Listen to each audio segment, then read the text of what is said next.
कोई ना कोई बड़ा हादसा किसी न किसी पर्सन पर कुछ भी इफेक्ट जरूर छोड़ता है। चाहे वह बड़ा हादसा दिल्ली रेप केस जैसा हो, या फिर दिल्ली में जो बॉम्ब ब्लास्ट हुआ था वो हो। तो ऐसे कोई भी बड़े हादसे जो होते हैं वो किसी ना किसी पर्सन के माइंड पर कुछ ना कुछ इफेक्ट जरूर छोड़ कर जाते हैं। तो वो इफेक्ट क्या होता है उसे अपने जानते हैं आज इस टॉपिक में। तो ऐसा जो इफेक्ट किसी पर्सन के माइंड पर छूटता है वो कहलाता है पोस्ट ट्रॉमेटिक स्ट्रेस डिसऑर्डर। तो क्या होता है ये post traumatic stress disorder? Post मतलब बाद में, ट्रॉमेटिक जिसे पर्सन बर्दाश्त ही नहीं कर सकता, ऐसा ट्रोमा कोई भी। स्ट्रेस मतलब उस ट्रोमे के बाद होने वाला जो स्ट्रेस होता है वो कहलाता है पोस्ट ट्रॉमेटिक स्ट्रेस डिसऑर्डर। यानी कोई भी घटना घटित हो गई या कोई भी बड़ा हादसा कहीं हो गया, वो घटना होने के बाद किसी पर्सन के माइंड पर क्या इफेक्ट पड़ा, या उस हादसे से अगर कोई पर्सन स्ट्रेस में चला जाता है या डिप्रेशन में चला जाता है तो वो कंडीशन कहलाती है पोस्ट ट्रॉमेटिक स्ट्रेस डिसऑर्डर। तो डेफिनेशन देखते हैं इसकी। डेफिनेशन में है कि certain severe psychological consequences of exposure with stressful event, यानी कि that the person experience as highly traumatic. कुछ ऐसे हादसे जो पर्सन के माइंड पर अपनी गहरी छाप छोड़ जाते हैं, वो घटनाएं क्या करती हैं, पर्सन को स्ट्रेस में ले जाती हैं, ट्रोमा में ले जाती हैं। हाईली ट्रोमेटिक यानी कि बहुत ज्यादा ट्रोमेटिक होती है सिचुएशन, जिससे पर्सन किस में चला जाएगा, स्ट्रेस में चला जाएगा। तो वो कहलाता है post traumatic stress disorder. Causes देखते हैं इसके।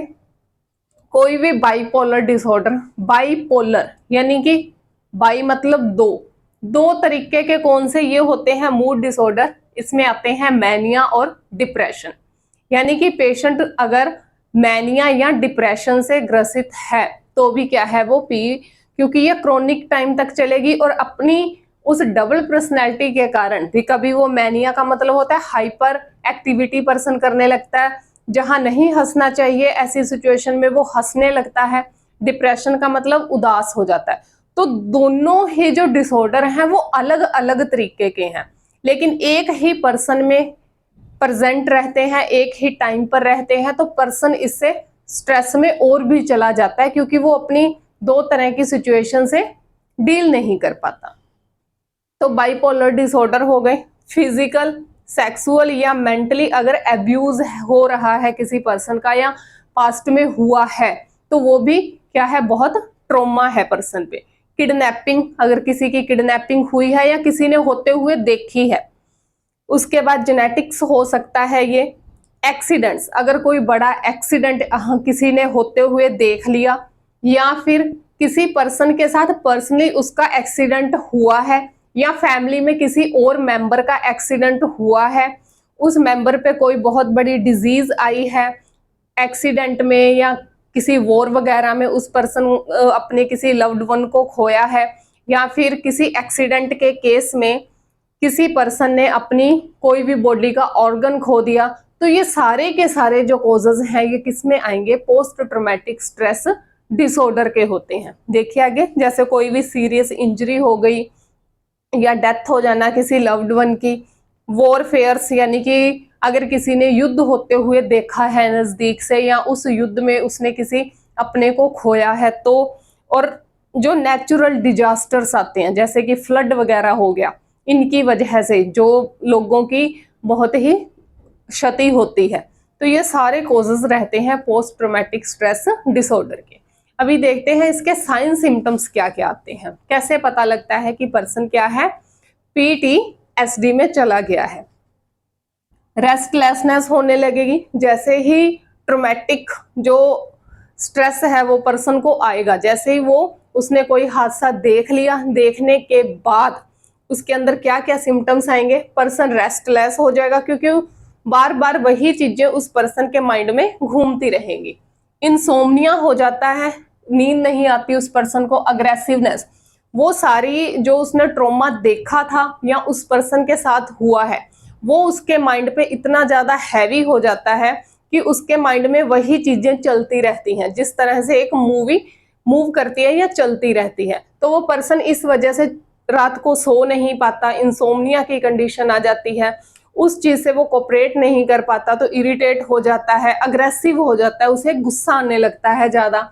नाइटमेयर्स यानी कि रात को सपने भी उसे उसी चीज से रिलेटेड आएंगे कि इस तरह से ये हुआ था, नाइटमेयर्स आते हैं। अवॉइडेंस, ऐसा पर्सन दूसरी चीजों को अवॉइड करने लग जाता है। मान लो अगर किसी पर्सन ने एक्सीडेंट हुए देखा है तो वो क्या करेगा, उस बारे में सोचना ही बंद कर देगा, या फिर उस एक्सीडेंट वर्ड अगर आएगा उसके सामने तो भी क्या है वो उसे अवॉइड करेगा कि नहीं, इस बारे में कोई बात करनी ही नहीं है। डिसोसिएशन, डिसोसिएशन होता है अलग अलग हो जाना या अलग कर लेना। तो वो उन हादसों से तो खुद को अलग नहीं कर पाता, जुड़ा हुआ समझता है, लेकिन वो जो दूसरी सोसाइटी है या उसकी फैमिली है उससे खुद को क्या कर लेता है, अलग कर लेता है। और वो सोचता किसके बारे में, उस ट्रॉमा के बारे में कंटिन्यूसली सोचता रहता है।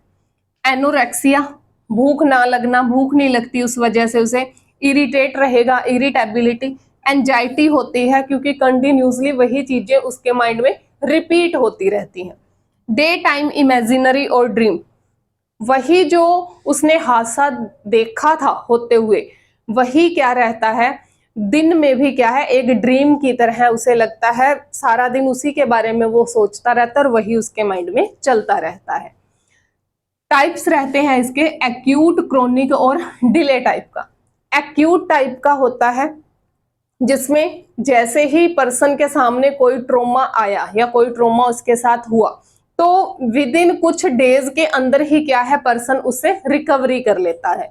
मान लो कि किसी पर्सन की डेथ हो गई, उसके लव्ड वन की डेथ हो गई, तो कुछ दिनों में ही अगर उस पर्सन ने उस ट्रॉमा से बाहर आ गया, रिकवरी कर ली, तो वो आएगा एक्यूट के अंदर। क्रोनिक के अंदर कुछ मंथ्स से लेके ईयर्स तक भी लग जाते हैं। क्रोनिक में कि किसी की डेथ हुई है तो वो पर्सन काफी सालों तक ही उस चीज से नहीं निकल पाता और डिप्रेशन में रहता है। उसके बाद डिलेड, डिले टाइप में है जो बहुत लंबा चलता है, डिले चलता है, ट्रॉमा हुआ है लेकिन उसके बाद क्या है वो उससे रिकवर हो ही नहीं पा रहा, वो डिले में आ जाता है। तो इसके मेनली 3 टाइप रहते हैं। उसके बाद है ट्रीटमेंट, कि इसका ट्रीटमेंट क्या है, तो अकॉर्डिंग टू सिम्टम, या कह सकते हैं कि सिम्टोमेटिकली क्या करते हैं, जो मेडिसिन है वो दी जाती है पर्सन के अंदर कौन कौन से सिम्टम्स आ रहे हैं, उन्हीं सिम्टम्स के अकॉर्डिंग क्या करेंगे, पर्सन को ट्रीटमेंट देंगे। जैसे कि एंटीसाइकोटिक ड्रग्स हो गई, जो पर्सन का ब्रेन था उसे काम करने के लिए, एंटी डिप्रेसिव ड्रग्स भी डिप्रेशन को कम करने के लिए, मूड स्टेबिलाईजर जो उसके मूड में अग्रेसिवनेस आ रही थी, इरिटेबिलिटी आ रही थी, उन चीजों को स्टेबल करने के लिए, ठीक करने के लिए। एंजियोलाइटिक, एंजाइटी को दूर करने के लिए कुछ थेरेपीज देते हैं, जैसे कि सीबीटी हो गई, ग्रुप थेरेपी हो गई, एक्सपोजर थेरेपी हो गई। सीबीटी कॉग्निटिव बिहेवियर थेरेपी होती है ये, इसमें जो पर्सन की थिंकिंग है और बिहेवियर है, थिंकिंग और बिहेवियर, उन दोनों को क्या किया जाता है, उन दोनों में एक तालमेल बिठाया जाता है। जो नेगेटिविटी उस पर्सन की थिंकिंग में आई है उस चीज को लेके, जो ट्रॉमा छप चुका है उससे रिलेट बातें करेंगे और उसकी थिंकिंग को पॉजिटिविटी में कन्वर्ट करेंगे, और इसी तरह से उसके बिहेवियर में से भी जो नेगेटिव पॉइंट है उन्हें कम किया जाएगा और उसमें पॉजिटिविटी बढ़ाएंगे। ग्रुप थेरेपी में पूरे ग्रुप के अंदर बिठा के जो ऐसा पर्सन है, ऐसे पर्सन को ऐसे ही जो और भी डिसऑर्डर, ऐसा ही डिसऑर्डर जो और लोगों को हुए हैं और उन्होंने रिकवरी कर ली है या रिकवरी कर रहे हैं, ऐसे लोगों के साथ बिठाया जाता है और देखा जाता है कि ग्रुप में बैठकर उस पर्सन की जो अब बिहेवियर है वो किस तरीके का है, उस बिहेवियर को नोट किया जाता है और उसके बाद उसमें नेगेटिविटी ज्यादा है या पॉजिटिविटी ज्यादा है उस चीज को कैच किया जाता है और उसे सुधारा जाता है। एक्सपोजर थेरेपी, एक्सपोजर थेरेपी में क्या करते हैं कि जो पर्सन है अगर उसके साथ वैसे कोई जो ट्रोमा हुआ है उसे वैसे ही ट्रोमा के सामने क्या करेंगे, एक्सपोज करेंगे। यानी कि अगर कोई और एक्सीडेंट, मान लो कि कोई पर्सन एक्सीडेंट से डर रहा है, उसने एक्सीडेंट होते हुए देखा, ठीक है, उससे अब वो बहुत ही ज्यादा स्ट्रेस में चला गया, तो उसे एक्सपोज करेंगे अनदर एक्सीडेंट, जो दूसरा कोई एक्सीडेंट हुआ है उसके सामने, तो वो कहलाता है एक्सपोजर थेरेपी, कि पर्सन को उसी सिचुएशन में लाकर खड़ा कर देना जिस वजह से वो पर्सन स्ट्रेस में गया था, तो वो थेरेपी कहलाती है एक्सपोजर थेरेपी। तो ये था post traumatic stress disorder. Thank you so much.